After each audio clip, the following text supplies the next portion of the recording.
Hello, VC. Greetings from Waxsonville. Dave here with you this evening.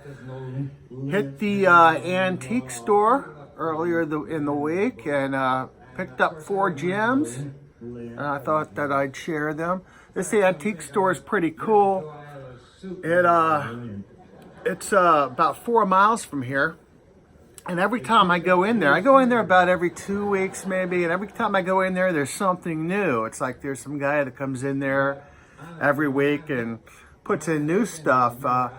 This time he actually had some Beatles albums that looked like they were early pressings, but they were in really bad shape. Or if you wanted $5 for them, but they were in pretty rugged shape. I may go back there sometime and see if they're still there and check them out. I might do the math first and see if they're worth picking up. But I picked up 4. First one I found was this one of my favorite bands. Yeah, definitely top 5 favorite bands. The Dead. I'm a big Deadhead. This is the first album. This is the Warner 7 Arts label. And I'm glad to get this one. I think I've got all the Grateful Dead official albums on CD, and I'm trying to get them all now on vinyl.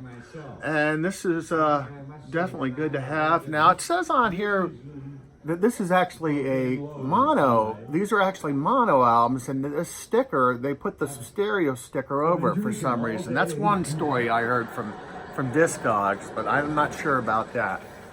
But yeah, it's great condition. The vinyl's great, cover's great. Glad to find this. It's a great album. My favorite track is the last one, Viola Lee Blues. It's a great garage. At that point, they were a garage band. It wasn't until their next album that they really become psychedelic. I found this one. I thought this looked pretty weird, so I picked it up. It was only $1. Yeah, it was $1. Lamont, a legend in his own mind, and I guess that's Lamont on there. It looks a little bit like Travis Tritt, anyway. But yeah, it's pretty weird. It's lounge psych, from what the little bit I read on it, or the little bit I could find. And this guy was first, let me show you what's on Uni label. I'm not familiar with that Uni label. That's I actually have 2 tonight with that label. But this guy was in a blues, kind of a blues rock band in the 60s that used to open for The Doors and a couple other great, superstar bands, and they kind of split up. A guy put this album out. I guess he disappeared, but according to his bio, since 1991, he's been working with all the major networks and some cable networks. He produces, composes, and sings songs for ABC, NBC, CBS, so probably jingles or something like that. Maybe, who knows, but it's okay. It's back cover's kind of cool. Give you a good shot of that back cover. It's all right. I don't know if I'm going to keep it or not. I might sell it. Might put it on Discogs, but it's okay. Next one is a great album. This is going to be an upgrade. This will be replacing the one I have. The great Vanilla Fudge. I got the wrapper still on this. Most of you have seen this. It's a pretty common album, but it really is great. It's the first one, and I think it's the best one. Now, this came out in '67, but if you look at the photos, I think those photos were taken maybe a year or 2 earlier, maybe '66, judging by the haircuts. And yeah, they were a cover band.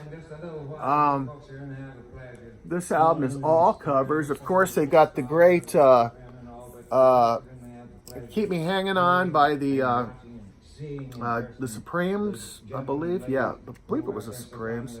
Yeah. And of course, they got Ticket to Ride and Bang Bang, which is a Sonny Bono song. Just a great album. I love these guys. These guys also went fishing with Led Zeppelin, I heard. So that's pretty cool. And it's in great condition. I paid $5 for that. And the Grateful Dead was $5. Happy to pay that because they're both in perfect condition. And the record of the week has got to be this one. I stumbled on this. Smoke.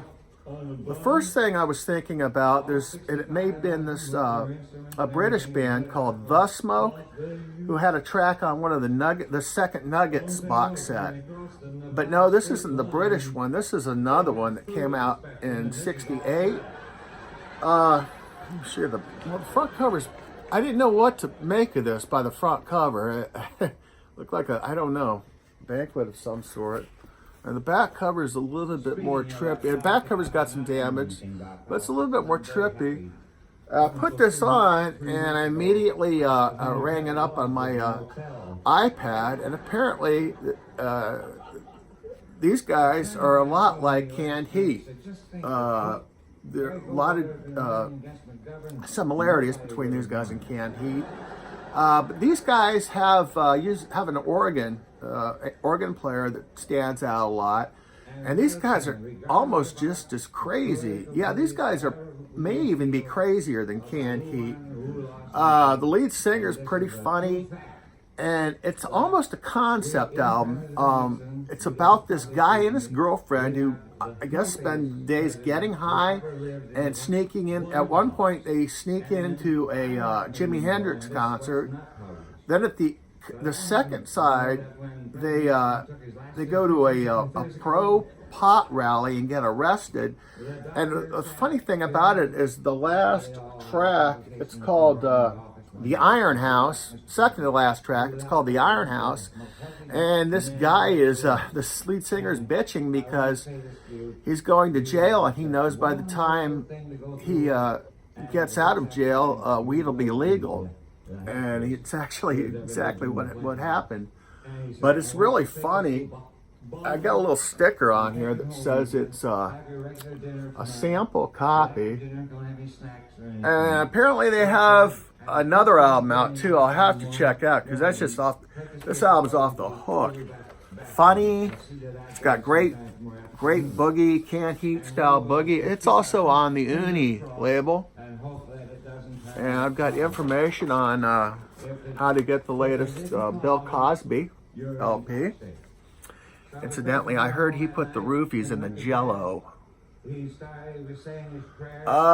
And that's it. The Smoke album, really good find for. I paid less than, maybe around, I don't know, less than $15 for 4 great albums. They're all play great.